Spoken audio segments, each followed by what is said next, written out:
Refresh Franchising, the heroic choice for entrepreneurs. Proud sponsor of the Distilled Wisdom podcast.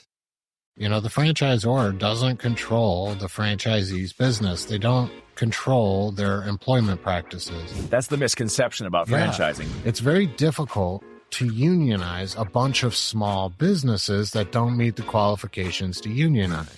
And franchise businesses overall take better care of the people that work throughout the network in general. I want to teach people how to do this in the right way where they can go on vacation, because I'm not even in it to make money. I don't actually give a fuck. I'm all for free speech. Say it all day.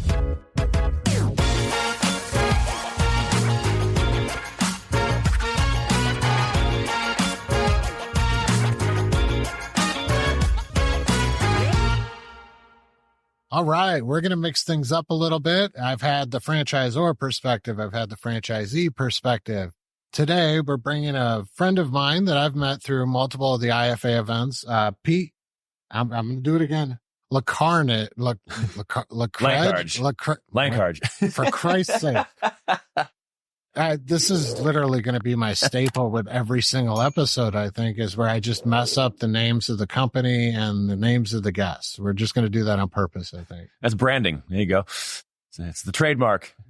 Pete's with Northeast Color, and Northeast Color is a sign company that focuses, I believe, specifically on franchise companies, but Pete will be able to give us a little more insight on that. Pete's one of their development representatives for the franchise space, and it's a pleasure to have you, Pete. You're a high-energy individual that I enjoy conversating with at these events, so I figured we'll share that with the world. Dude, it's a pleasure to be here, Adam. Thank you so much, dude. It's been, I've definitely enjoyed listening to a few of your podcasts as well. So when you asked me, this was an absolute honor. So thank you, Adam. Lately, I've been trying to work this in every single episode, so we might as well start with it. Sure. And that's the NLRB thing, right? So if right now I think we're beyond writing Congress and Senate, Pete might be more versed on what's going on than I am, but I believe it's up to Biden at this moment. We're just waiting for him to sign off, because we expect it to go through the Senate, or it made it through. Do you know? I think it's expected to go through the Senate soon, like in the next week. I might be wrong on that. Yeah. But we'll Google it and put it up on the screen. Yeah. I recall hearing that it was going to get vetoed by the executive branch. I'm not positive on that either, but wouldn't surprise me. That's the fear, right? Yeah. And if that happens, I mean, I'm a franchisor, so this one impacts me quite a bit, especially in my specific model. The joint employer rule is not friendly to small business, and it is going to add new challenges to an already challenging process of building a business, and building a franchise company.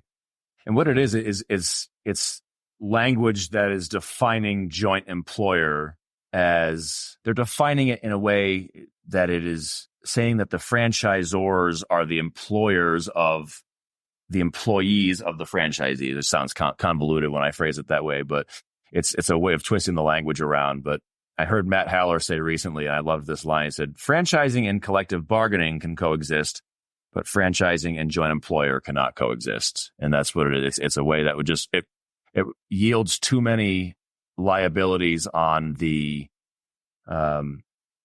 litigation front. It makes it easier for a franchisor to be litigated against by unhappy individuals.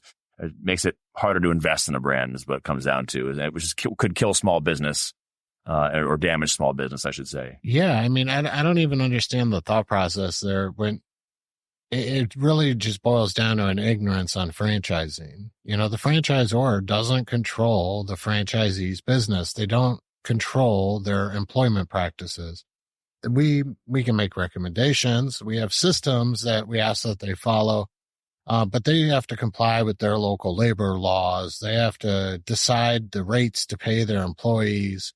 All of this is done at the E level, at the individual that owns the business. If a franchisee buys a business from me, I do not, or they buy my model, my system, it is their business. It's not my business. So they make those decisions in their business. It's absolutely absurd to think that I can be mixed into the ramifications of their business decisions And it's not selfish reasons that I want this to be prevented. The problem is I have to respond then as a franchisor, and insulate the brand as a whole in some way, right? Sure. So a franchisor has a decision to make if this goes through, and it's one of two things. They have to decide to be way more hands off. And if they become way more hands off in the franchisee's business, they're not going to be able to offer the support that a franchisee is paying for to help them develop their business. And the alternative option is to really get granular in their business and take way more control over it, which starts increasing the costs on the franchisor side of things. It takes away a lot of the incentive for the franchisee to be a franchisee. And it turns us into essentially a corporate model to an extent. You're either going to develop into more of a corporate type structure, or you're literally just removing most of your support aspects. And that's horrible for the economy. It's horrible for business owners. Franchising is the best, one of the best, not one of, it is the best pathway for somebody that doesn't have experience scaling a business to open a business. There's no ifs, ands, or buts. If you haven't done it before, you are going to be more successful, assuming you buy a good franchise, buying a franchise versus starting one, right? Starting a business. So they're removing that, which is going to kill a large chunk of the economy. It's a horrible rule. And the people that are passing it, you and I met in DC. We lobbied on behalf. We sat in those rooms. Even Lauren, my last guest on the show, right? Yeah. We all sat in these rooms and we had conversations with these people. We had conversations with their staffers. We had conversations with our elected officials. And I can tell you there are some people that understood it and were receptive, but the vast majority of the people that I spoke with, they were completely clueless on what franchising was. We couldn't get into a substantial conversation about the rule itself until we had to explain what franchising in general was. That's a problem. It's a problem in government in general. You have people making rules about something they don't even understand at all. That we're not a political show, but it's mind boggling. And then they passed this as a rule without going through any kind of process anyway. So they literally just made this up and said, hey, we're going to crush a large segment of the economy here. And we're going to impact everybody's lives that is in that space in a negative way. Right. It runs along party lines, unfortunately, in this hyper partisan age that we live in. Which I don't know if that's necessarily, I shouldn't say that makes this age that special, because that has happened before, but it does unfortunately run along party lines in many ways, which, again, a big part of our effort is to persuade those on one side of the aisle that might be in a groupthink kind of a mentality that this is supporting their communities. It's supporting their constituents. It is supporting diverse communities of all kinds that, that have a small business at the heart of the community. So it's well, that's what franchising is. Franchising is people, they really don't get it. They see, and this is an extreme example, but they see McDonald's, right? And McDonald's is probably actually a bad example because they have a lot of multi-unit owners they are a little bit bigger, more corporate. But let's use a different example then. Let's use your average franchise that, people may, here, use one of mine. Hey, I like that. So if somebody owns a Refresh franchise in Columbus, right? They are not a corporate location for Refresh, right? That is a business owner that lives in Columbus that contributes to the community and is involved in that market. And they're sponsoring the Little League team. They're doing all the things small business does in the area just because they're part of a bigger brand. They're still small business. That's the misconception about franchising. That's what a lot of people get wrong, or when they misunderstand franchising, they're seeing the giant corporation mindset, right? It is small business owners across the country that are buying the rights to use a brand. Of course, as the saying goes, you're not going into business for yourself, you're going into business by yourself. No, all the way around. Not going into business by yourself, but for yourself in franchising. So you get, the support of a brand is the whole reason to do it. But again, it's misperceived by a vast swath of the population who just see the giant corporations. So that's a big part of the advocacy. Stay with us. We'll be right back. Citizens of Distilled Wisdom, gather around and listen up. If you're a fan of the show and want to join forces with its host, Adam Ferricane, then Refresh Franchising is the perfect choice for you. So gather your courage, summon your inner superhero, and visit refreshfranchising.com to launch your heroic franchise journey. Refresh Franchising, the heroic choice for entrepreneurs, proud sponsor of the Distilled Wisdom podcast. Yeah, I mean, and who's pushing the NLRB thing, right? And again, we'll just stick with this for a little while. We'll run with the NLRB because I haven't ranted about it properly. So the ones pushing it is organized labor, right? And I don't know why when they have the conversations, the IFA and everything, they don't just call this out. They don't call it for what it is. They'll discuss it, but they do it in a roundabout way. Like they don't want to say the word union. Well, that's what it is. It's literally the unions that are organizing this that have massive pockets, right? So they're the ones lobbying for this stuff to get rammed through. And there's a motive for it. And the motive is very, very simple. It's very difficult to unionize a bunch of small businesses that don't meet the qualifications to unionize, right? They can't force their way into all these independent franchises. But if they can convert the franchisor over to becoming liable as a joint employer, they can now go to the top of the franchise system and mandate it across the country. So it's like creating their version of, a new union for this franchise brand.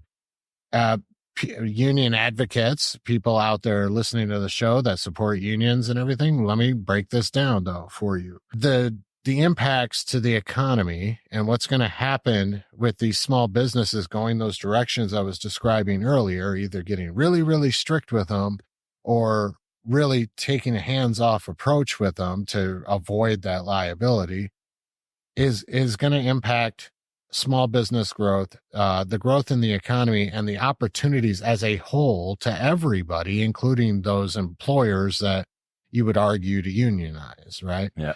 And statistically, the IFA proved all this. They did the independent studies. They hired independent people to go out there and do these studies, and franchise businesses overall take better care of the people that work throughout the network in general, right? And of course, there's exceptions to everything, but they already pay above norms. Because it's part of the culture in franchising. You and I understand that because we're at these meetings and we're sitting in the rooms with the people that in the culture that's created in the franchise world. Yep. Right. And organized labor coming in and mandating this down onto them it's a money grab. It isn't about protecting the workers. And by the way, this is my opinion on unions, and I don't care if anybody knows or not. I am not a fan of unions. It is funny how we somehow just drifted into this as our opening. Like we met in DC, and here we go. So before this, Adam and I were sitting there, what's our opening going to be? Yeah. We're like, well, we'll figure it out. We were sitting here riffing on some different subjects for the last half hour, and we didn't even know. And here we go. We ended up in that. But, we can hop off. Let's move on. I want to hear about your road trip, dude. So I was listening to Adam's last episode, and I'm as of someone who has driven cross country 4 times and has always got the itch to go on a road trip. I listened to Adam's last episode, and he mentioned he was going to be driving from Ohio down to Phoenix with all of his equipment, and here we are. There's not a lot to report. I just took a few extra days. I didn't trust airlines with the equipment. Yeah. So I didn't want to fly with all this. Driving out was peaceful, man. They're hitting the open road and actually just having some peace and quiet by yourself and reflecting, your problem solving business stuff Yeah. on the road, and you're thinking about next steps and strategy, and then there's just reflection period. If you're by yourself, if you've ever taken a road trip by yourself, they're all the same. They're therapy, I enjoyed every second of it. I love driving through like the desert open areas, New Mexico and everything. New Mexico is beautiful. I'm going to hate on the state a little bit in the sense that the areas I went through were not really welcoming, and they're a little run down. But I was just passing through, so it's just where I stopped. Santa Fe is one of my favorite spots on earth. I got to get back there. It's like there's a magic in the air in Santa Fe because like the chimneys, they're all burning this pinon wood. Okay. And it's also at like 7,000 feet elevation. So it's just a magic city that obviously has a lot of history. It goes way back before, it's a lot of long ago, many centuries ago, there was settlements in Santa Fe. That's definitely a cool spot in New Mexico. Never been. Which I've hit on my road. Adam and I were talking before this too, as well, about, I was jealous of his road trip because I did one when I was 23 where I threw all my shit in the trunk and took off for the West Coast and was driving a zigzaggy route. And I didn't have GPS then because it was 2006. So I just had a big book of maps, a big atlas book, and I would just pick out roads. He gave away his age there, folks, too. That surprised the hell out of me. He started talking about atlases and tell me, we're the same age. Yeah. Is that I'll be 41 in 3 weeks, less than 3 weeks. I got to make better life choices, man. I don't regret that. That was one of the best things I ever did. It was irresponsible, I guess, and on the surface of things, I just didn't have it. I was 23. I was a year out of college at the time, and I just said, I'm going to take off for the West Coast. I had read enough Kerouac and Steinbeck's Travels with Charlie, and I just wanted to do my own version of that. And so I got in the car with all my stuff. I think I had like 8 boxes of books. I don't know why I needed all these books with me, but brought them. The rear axles on the Jeep were just like, scrunched to the ground. But I just picked out roads. That road looks funny, a zigzaggy little road. And so I went zigzagging through Appalachia. And now did you relocate out there, or was it just for travel? It was actually both. I drove all the way across the country my parents were in Connecticut is where I started from. And then drove, again, zigzagged all the way down to San Diego, then drove north up the whole California coast. And ended up settling. That's a beautiful drive. No, dude. Big Sur, Route 1 is like nothing else. And you're on the side of a mountain with, the mountain continues, however far up it goes on one side of you. And the other side, the ocean is about 1,000 feet below you. Just a magical place. You catch it during, a sunset. And it's absolutely gorgeous. Yeah. I wish I rode my motorcycle when I lived in California. I didn't pick up riding until I moved to Ohio. So, and most people start at a young age. I decided to pick it up in my 30s. But, definitely one of the best states probably to ride in. So that'll have to be on my next there you trip. go. I'll tell you about that one when I get back. Bring an Atlas with you. Put it in the backpack on your bike. Dude, get a bike. My wife would kill me. Everybody tells me that. I encourage everybody, and they're like, well, I used to ride, and then I got married. Well, yeah, that's it. That Route 1 going up California. I ended up settling in Eugene, Oregon for half a year, and then came back east for a little while, went back to Boston, then ended up in San Diego for a year, which we discovered we both lived in San Diego briefly. And I did not actually enjoy living in San Diego. Believe it or not, everyone always says I'm crazy, me, but it just wasn't my vibe. The winter was nice. It was, mild winter. And when you're a hoodie and flip flops in the middle of February is awesome. That was my favorite thing about it. But yeah, there was something about the light. It just didn't vibe with me the way I thought it would. So came back east. I discovered I'm just meant to be an East Coaster. And, so you like the snow? I have a love-hate relationship with it. Okay, fair. Yeah. I was shoveling it 2 days ago before I left Rhode Island. We just got this like slushy, heavy, wet snow, the kind that you really got to use your biceps to shovel. But so that tripped me out. I thought, I didn't realize how mountainous. I've driven through before, but I don't know why I didn't recall that. Like that was another part of the trip in New Mexico. Was I was expecting like, okay, once I get out of the East northeast area, right? Things are going to get warmer. It's going to be all good. I had like waters and stuff in the truck that I had to bring into the hotel over there, but I was like, I'll only have to do that the first night or two, right? And then it'll be warmer. Yeah. Yeah, no, I ended up staying in like the mountains, and I'm like, holy shit, it's actually colder here, in New Mexico than it was in Illinois. I remember having this experience driving through New Mexico. Again, this is 2006, but I'm driving on the highways daytime, and I see road signs that say, this town X number of miles, Las Vegas, like 40 miles. And I'm thinking, wow, I didn't realize I was that close to Las Vegas. Well, there's a Las Vegas, New Mexico, it turns out. But I didn't realize that as I'm driving. I'm like, I'm going to go to Las Vegas. Why not? And you get closer, and then you look at the Atlas book, and there it says Las Vegas, New Mexico. And there's a college town there, but I still remember I went and I was chatting up some locals in this restaurant. And I was chatting with this old couple. I don't know, my memory just brings up this one little random thing, but it was this, they had to be in their 70s, and they had lived in this town their whole life. And he said, the old man with his wife, and he said, when we met, she knew one word of English, and it was, "You take me dancing." And I remember that sticks out in my memory, but it was just a really touching kind of a moment. But that was Las Vegas, New Mexico, as it turns out. But it was like a saloon restaurant type of thing, a very kind of Western experience. But it's the little things like that just stick out to you throughout life, right? Like the little nuggets of information you get in the strangest places. Man, this is it's fun talking about road trips. That's why I was jealous when you said you were take one, dude. There's nothing stopping you. I encourage people to do that stuff all the time. Like I force my managers, not force, but and I push them to use their PTO like crazy. Right? Yeah. Some of them, I have a couple that they use it, but they don't use it in a healthy way. And again, I'm the last person to take advice about healthy work-life balance because I don't fucking have it. All I do is work, right? Like I'm on a road trip right now. What do? I bring podcast equipment and come do interviews, right? It's not, I rarely vacation. But I encourage them to, and I have a couple they'll take like a day off here. They'll take an extra Friday, or they'll take like, I'm going to take Friday and Monday, and they have like a 4-day weekend. And it's like, dude, you got 2 weeks of vacation time.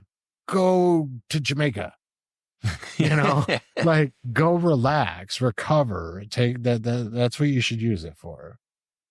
Use the PTO to actually recover a little bit. Take your mind out of work and your personal life. Grab the wife, grab the kids. Again, I'm probably the worst person to give this type of advice, but it just logically makes sense to me, right? Yeah. Like take the break. Because even I do that from time to time. The last one I did was a trip to Italy. How was that? Fantastic. This was like my first success gift to myself and my dad, actually. Very cool. So my dad helped out a lot in the business early on. He helped answer phones, and he just did what he could to help support me because I bootstrapped. I had no capital, no nothing, and he helped a lot in the beginning. Started on a credit card, right? I think I heard that story. Yeah, quite literally. It was a credit card and my pickup truck. And I mean, I had a lot of knowledge. I went into it after being, having a mentor and all that. But yeah, we had no money. We had no backing, and no access to it either. So, but he helped during that period. Yep. We came up with an arrangement where he owned a duplex. And I relocated out here I knew I was going into business for myself. I didn't know what I was going into business for. Yeah. I had a couple different ideas going in my head. And I came out here and did some consulting work, and I remodeled his duplex. And the arrangement was that I could stay in the duplex rent free when I launched, right? For the initial period. Yeah. So that's how my dad helped get the company off the ground that it was really important, and Refresh probably wouldn't be here because I would have had to, well, it might have been. I just would have had to do it in a different way. But it's part of how the roots took place. Yeah. So it was invaluable, getting everything going. So I finally, this was last year or the year before, decided I've always wanted to go to Italy, and on my dad's side, we're Sicilian. Okay. Yeah. So he's 100% Sicilian, and he's never been to the old country. Yeah. Right. And he's up there in years now. And so I wanted to go. I always wanted to go visit. And so that was my treat. And I treated him, and that was like my thank you for everything, his support, and not just the business, just in general, throughout my life. And that was my first splurge on anything. We did the whole thing right. We did first class. Oh, that's cool, man. Yeah. We stayed in nice hotels.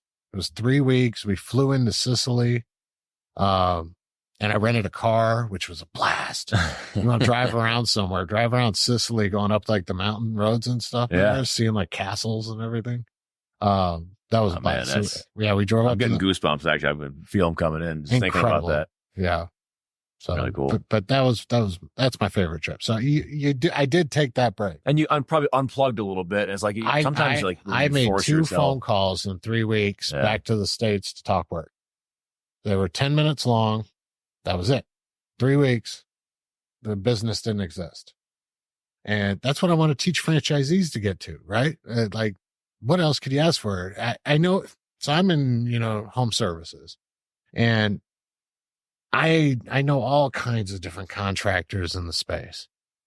Most of them are completely slave to their company.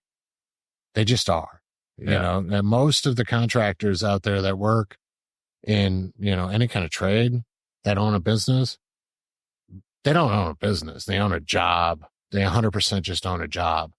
If they so much as take a day off, their business starts falling apart. Right. And that's why I want to teach people how to do this in the right way, where they can go on vacation. Granted, they may not be able to walk away for years. Right. But they can walk away for an extended period of time. Sure. And come back to a healthy business that's still thriving, that was still profitable while you were gone. That's my vision, my passion. That's why we're going to kill franchising, because I'm not even in it to make money. I don't actually give a fuck. So you probably just enjoy it. I mean, it seems like you enjoy it. That's the reason you're here setting up. I want to help other people. Yeah. It's awesome. The whole idea is like, I'm literally, I want money. Don't get me wrong. Everybody needs that to an extent, but like I've talked about this on other episodes. It's just a resource. For me, I'm a very simple person. Aside from that trip to Italy, right? I don't have many luxuries that I need. I'm single, don't have kids. I own my house. It's very modest. It's right. Like, what else do you need? I just need the freedom to do what I'm doing now. If I want to go on a trip, I can go on a trip. So I've already reached my peak success, except for buying a jet at some point, but that's for business purposes and to avoid the TSA. Well, you touched on a few minutes ago, like before we started this, about your why, right? And it's like, that is what drives us, right? There's at a certain point, everything is finite to this life we're living, or within this life. I shouldn't, say what you will about what's beyond, but we have this life that we're currently in, and you have to have something that drives you. And if you don't, there's no why there. So I was kind of touched when you mentioned that a few minutes ago about your why. Actually, I'm also just, I mean, to keep taking control of where the conversation goes, but talking about your old man, like, that's so cool that you got to do a trip with him. Like, my father passed away in 2015, and I would have loved, to do something like that with him, later in his life. It was kind of a sudden, just one day, but those are memories you'll cherish forever. And that's a big part of the why, is to be able to have moments like that. And, to the people that are special to you in your life. Super cool, man. That's I'm sorry to hear about your dad. Right. It was, he passed away on my birthday in 2015. That was kind of like shook my world up for a little bit. It was like, I'd say like the snow globe of my life was shaken up, and all of a sudden the snow's everywhere and you can't. There was a lot of things happened at once in 1 year. It was like my sister had cancer at the time. My father passed away. I got divorced right around then at the time, so just the life was just kind of a weird, turbulent space, but that rule of threes right there. Yeah, it was an interesting time, but honestly, dude, life has been generous to me, though. I mean, I've landed on my feet. For example, to be in franchising at all in the first place, I feel very blessed to have landed here. It wasn't like I sought out the franchising space. It found me, which I've heard many other people say that they had that similar experience getting into franchising. And to me, it was kind of like a completion of a circuit. I kind of feel like I went through the wilderness of, a few different career paths that I didn't enjoy. You mentioned one of those earlier, and I think it went around your dad passing. That's how you got into more of the sales type role, right? I first got into sales. My father had been a rep for a number of different manufacturers in the apparel and footwear space, mostly outdoor apparel and winter footwear. And he had been a rep, it was a 1099 base. They worked for a few different manufacturers, and he got sick in 2010. I had just moved back from San Diego and was looking for work anyway. And at that point, I had just been a bartender. I didn't have much of a life mission at that point in my life, and kind of was just a drifter. But I found my way into sales through that. And, as it turned out, I did, well enough that the manufacturers agreed to let me stay on after, he decided he wanted to retire. And so I kind of just phased into that for a few years. I loved it. I was traveling a ton. I was covering the entire Northeast, so New England and New York. So I got to spend a lot of time on the road. Speaking of road trips, I was constantly road tripping around New England and New York. Especially in the wintertime, it was really busy selling winter apparel. So you're going to a lot of mom and pop stores, setting up was a rep for Kamek boots. I would set up all the Kamek winter boots, the back room of the store and talk about the line for this year. But it was a blast. I loved it. I'm still not sure why I got out of it. I took, bad advice that I should find something that was more stable and more predictable income, because it was all 1099 based and variable on how much it snowed that winter, So I got out of it and regretted it very much so. Then my father passed away that next year, but I decided I did want to go back into sales, but I kind of went through a few different phases of it. I was in, the business solutions world for a while. So I sold copiers and IT solutions and telecom solutions. None of it. It wasn't a fit for my personality. It just didn't jive with me. So it was sort of out of the blue that a gentleman that I had worked with at Konica Minolta reached out and said, "Pete, I think there's a position here at Northeast Color that you would be fantastic for." I said, "Tell me more," and ended up finding my way into franchising. You started with them early on, didn't you? No, I was 2 years ago. So okay. It's 2 years. And honestly, I walked into a situation where I was in the right place at the right time. The heavy lifting of getting our name known in the franchise community had already been done. So I came into a situation where people already knew who Northeast Color was in the franchise space. You guys do some big names, right? You guys do Planet Fitness? We do. What I love about Planet Fitness is we talk about brands that have an interior branding experience, right? Where you walk in, an immersive brand experience. You walk in and you see the purple all over the walls, and that's, and everything, even the weight equipment is branded with their colors. So you're in a Planet Fitness, and we love brands like that. And we work, we typically look for brands that so what we do is signage and graphics. So we do their wall vinyls and a lot of the promotional signage for them. How would a service company implement that aside from their location, right? It's hard, right? It's not really a match. We get asked sometimes by service brands recognition, right? Okay. Yeah. So I'm trying to figure out how you do that in something, because it's your consumers in their own home, right? Yeah. Or in my case, apartment communities. But I had a couple ideas for it. We do bath refinishing, right? And if you look at a bathtub, there's the bathtub brand little sticker thing, emblem that they put on, almost like on a car, right? Yeah. Some of them have that in the bottom corner on the bathtubs, right? And when we refinish it, we essentially are just, going over that. Sometimes they're removed, but for the most part, we're recoating the surface. Yeah.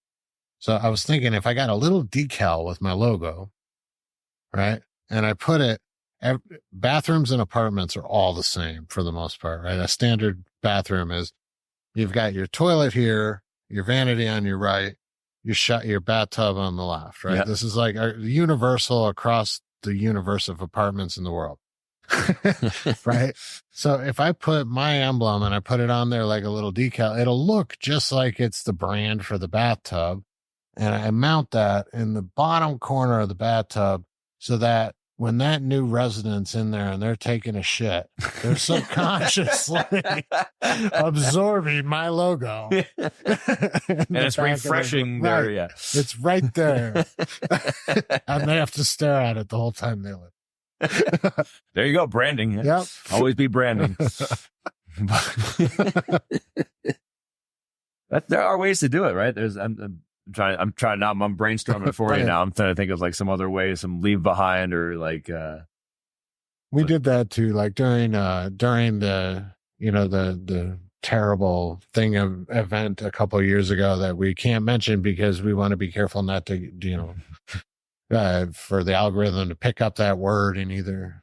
Anyway, but during that thing, we had like little trifolds, like the hotels were doing where they were pretty much wrapping the remotes in saran wrap, even though they did nothing special to them. Yeah. But we were doing certain stuff like that. We would have little trifolds, even in a vacant apartment.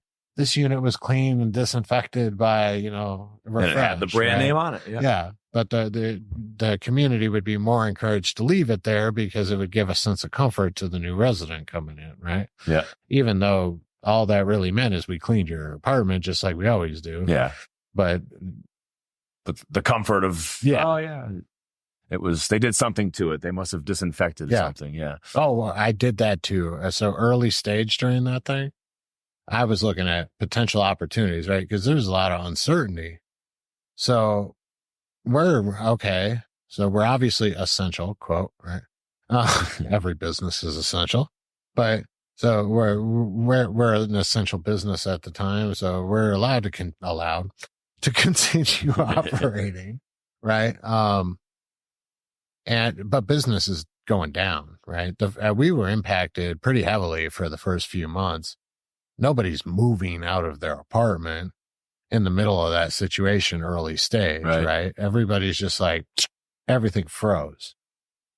So we're able to operate, but limited work, right? Everything just dropped. I'm like, okay, let's get creative. Let's pivot. I ended up spending, I don't know, a couple $1,000 on a pallet of approved disinfectant for the C virus. Yeah, concentrate, which I still have, by the way. So if you need some disinfectants, I have a lot of them. I'm good. But we found one because this was a new variant. So, but it was approved for the original variant. I was able to get my hands on. By the way, this was sourcing. We had to call a whole bunch of places, finally find a place that had it, right? And I went and I loaded up the whole truck with this pallet full of concentrate, and we started doing some of the service. And we did do some. We did some jobs with it. I just didn't burn through that much concentrate. And so we started doing disinfecting services during that period for a short period of time, right? Like, we'd go out to old folks' homes and stuff like that, clean the railings and, things like that. But we probably weren't doing it right because you couldn't get the hydrostatic sprayers. Okay. By the way, I know, even though I'm not in restoration and stuff, I've spent quite a bit of time in these spaces. But anyway, you couldn't get that equipment. Everybody's buying them now, right? Yeah. So, oh God, we made a mess during this. We went out and got backpack sprayers like you would for landscaping from Home Depot, right? Like the backpack, battery powered mister sprayer things, right? It was the best alternative we could come up with and what we could get. And there was a demand for the service, right? So we did what we could. That was a horrible idea though, by the way. In hindsight, we probably should have just got some pump sprayers and, misted it on and wiped it off, but. Well, there's no mistakes. There's just lessons, right? Yeah. Yeah. Oh, we still use the sprayer now for carpet cleaning. I see you still got it. There you go. Not all's lost. Yeah. But importance of pivoting during those types of things, right? We had to do something to keep everybody busy. Yeah. We actually had our bathtub refinishers out there because they were already familiar with the equipment. So like we went in, we scared the shit out of people We're out there in our spray suits with full mask respirators. We got essentially gas masks, right? Because that's what we use in the refinishing side of things. And we're out there like, spraying down outside railings on properties. Did Monsanto send you? Yeah, exactly. You would think we were responding to like a nuclear threat or something. That was short lived, but. Yeah, the pivoting though, we all, it was a learning experience going through those last few years for sure. It was memorable, to say the least. The world's not the same today. I talked about that on the episode with Lauren a little bit. I know I have like some social anxiety from it. There's just like, you're cooped up, everybody was like kind of just living in their living room and kitchen and not going out. And I did some stuff outside, but even that that is one of the more fascinating parts of it, is that like we all had this sort of psychological experiment on ourselves of experiencing how too much of being at home can be not healthy, a drain somehow. It's like it. And, for example, I spend a lot of time working from home now, and I have mostly for the last 4 years worked from home unless I'm traveling for work. The traveling helps me break that up, but I deliberately, during long times when I'm going to be working from home for several weeks on end, I will force myself to get out of the house. I'll go to the gym. I'll go for a walk at lunchtime. I'll just make myself get outside, because otherwise, if I spend the entire week, Monday to Friday, just being home, by the end of the week, I just feel like cuckoo. You need that connection. At least some kind of social engagement somewhere. Right. It could be going to the gas station, anything. Yeah. And during COVID, we were just like all as a society at home. Yeah. A lot of at home. And we all sort of learned that about ourselves. But people got more introspective, though, I feel like, as a collective. That's one of there are silver linings I try to find all the time. And I feel like people learned to be more introspective. Not everyone, but many people did. Sure. We all took different ways of learning how to interact with social media, and there are some, obviously. Oh, I think there were some major cultural type shifts during that, right? Time will tell if they're good or bad. I don't know yet. I think a lot of them are good though, and I think it put a lot of people down some rabbit holes, discovering things about the way things operate, and I think it opened some eyes. I honestly feel that there should have been a little bit more pushback to the overreach. I think that would have probably been a good thing, because it felt like almost like a test. Like, how far can it get pushed? Yeah. What can we do? Right. And everybody just tolerate it. All right. So I'm going to tell the story anyway. So I try to avoid stances, but there's a guy, I'm not going to name his restaurant or anything like that. And he owns a restaurant in the city that I'm at. Italian guy, Italian name to the restaurant. And the local government came in early during all this, right? And told him he had to shut down. And most places shut down. This guy looked at him and he said, look, I'll tell you what, when you come back, I hope you bring more guns than we have. So I patroned that guy's place quite a bit during this. And I think it was, by the way, the food's terrible, but the fact that he didn't just cave, and he's like, screw you. I'm not shutting my business down.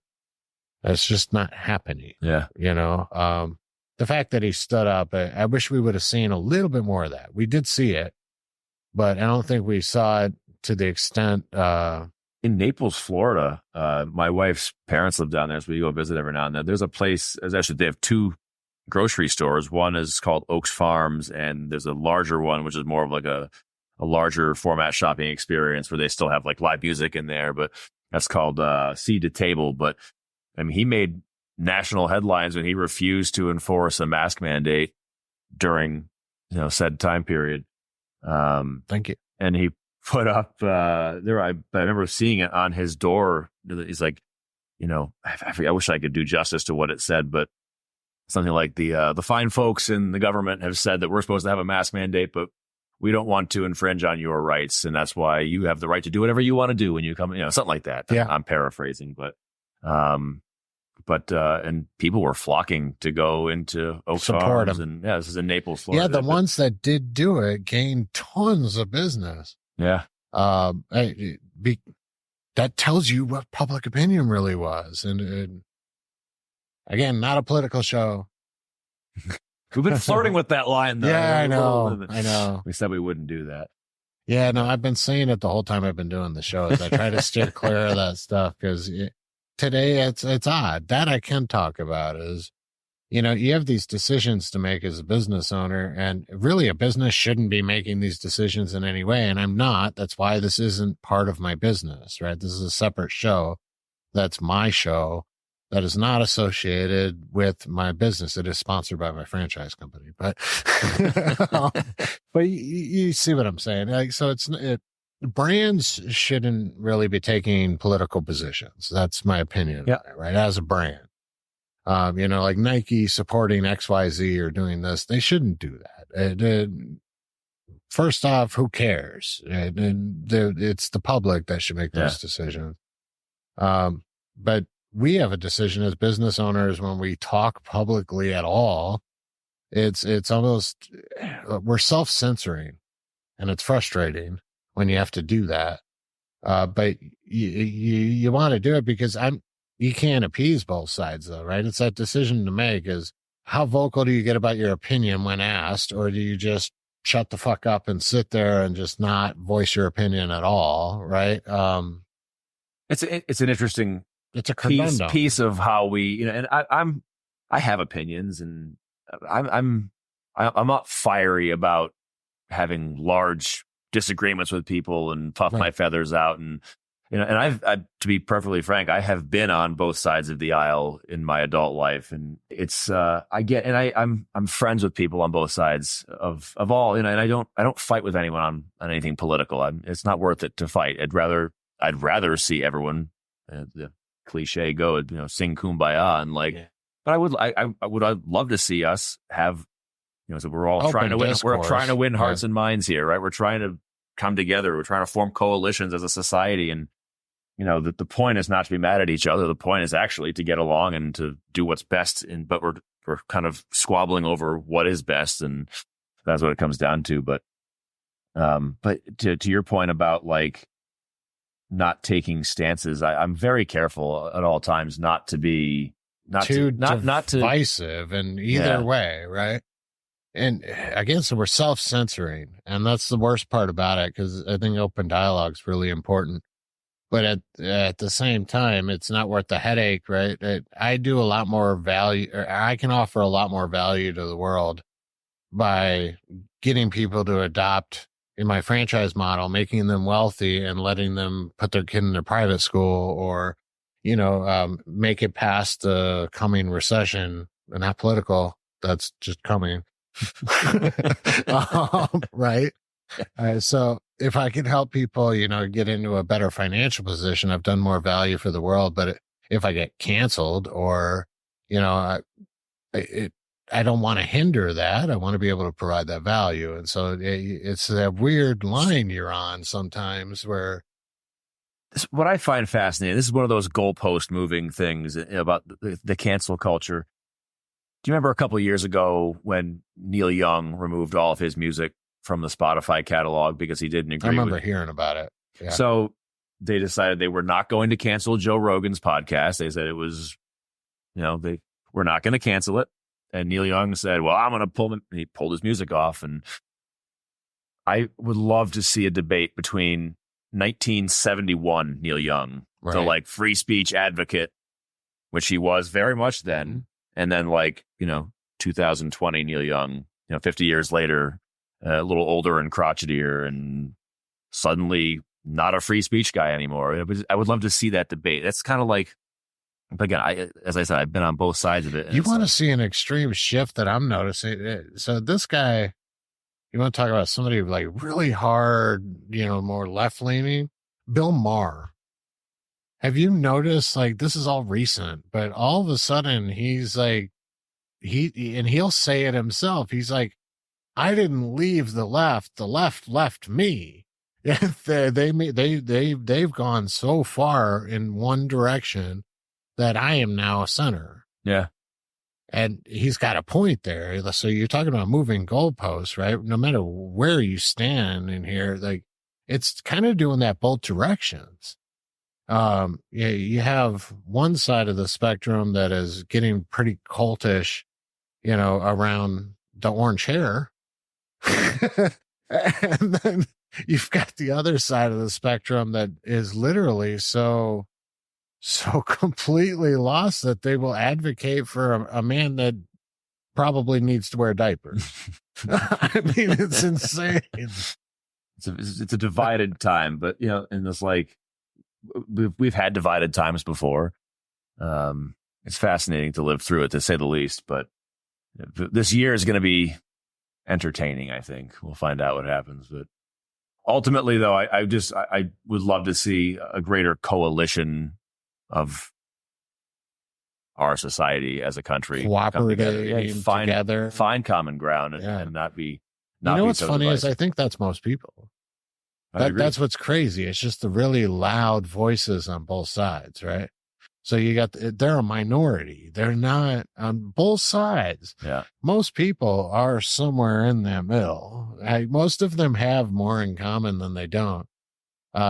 It's just these really loud voices.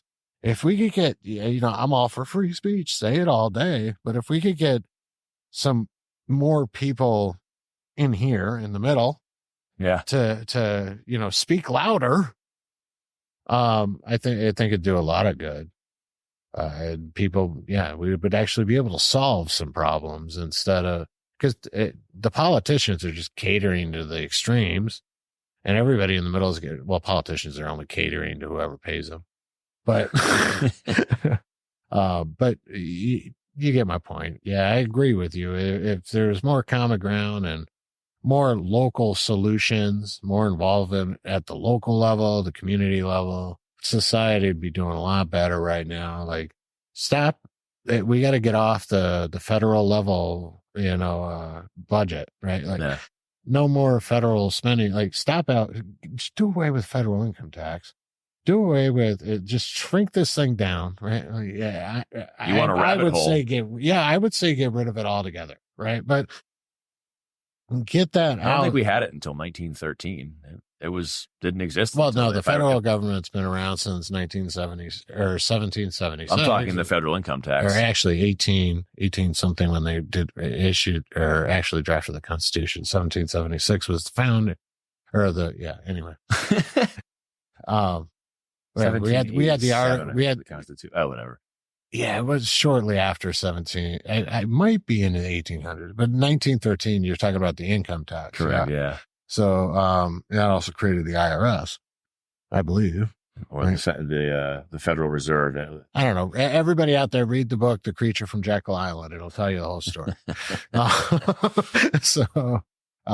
But have you read that? I have not, but I have heard of it. Okay. It's been on my to-do list. It tells the whole story about like the central bankers all getting together and meeting on Jekyll Island, which is in Georgia, and essentially drafting it's the 13th Amendment, right? I don't know what number it was. Yeah, I think it's 13th Amendment. Then they passed it in the dead of night on like Christmas Eve or some shit too, with like nobody in office. All right, now we're definitely getting down. This isn't even a conspiracy theory. These are all really pretty much fact. I think Woodrow Wilson was president then and ushered it through kind of, as you were saying, I think Congress was taking off for holiday break, and it was kind of like again, don't quote me on any of this. I think this was, but yeah, I think it was like a very backdoor kind of thing that the Federal Reserve was creating. Well, he apologized for it on his exit speech. You can go read the transcript on it. It's like, I'm going to paraphrase like hell. I fucked up and gave away our country. It's pretty much, he's like, yeah.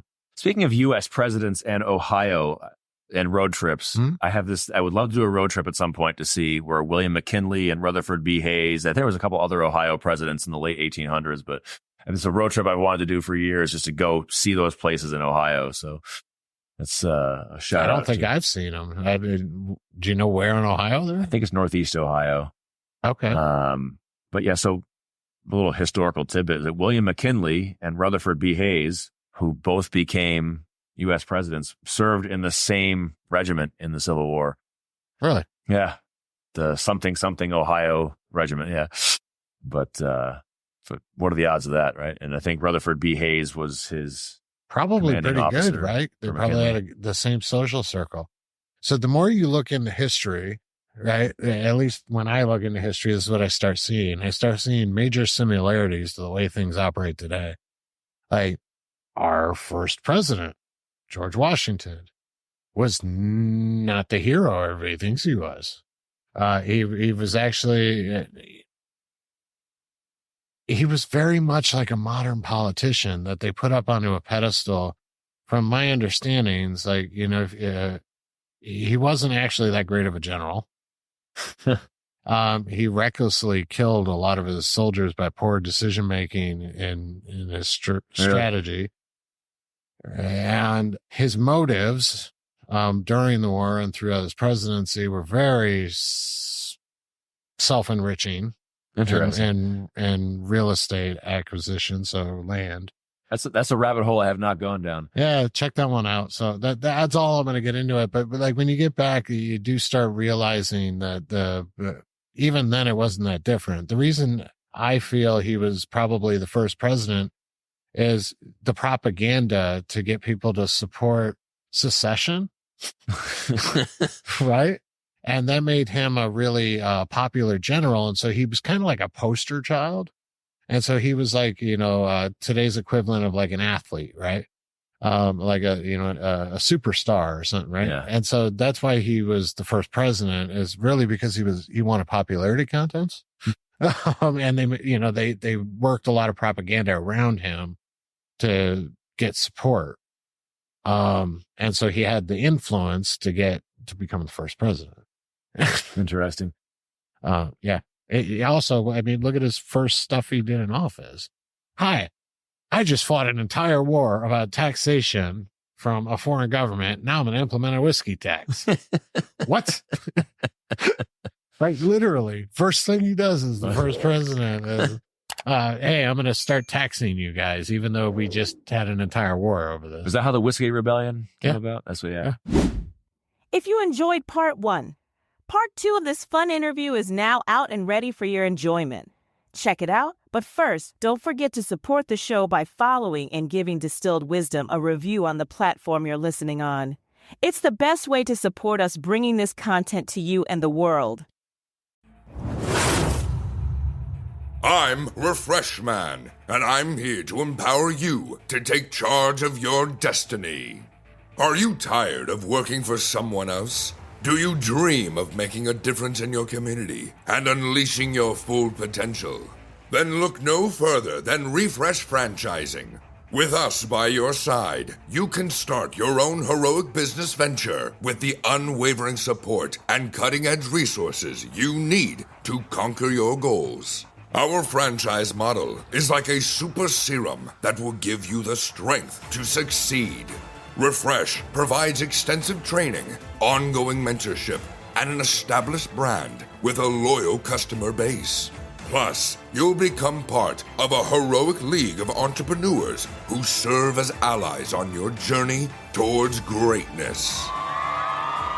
And the best part, you won't have to waste time building your business from scratch like some kind of neophyte. With Refresh Franchising, you'll hit the ground running at lightning speed and unlock the key to heroic financial success. So gather your courage, summon your inner superhero, and visit refreshfranchising.com to launch your heroic franchise journey.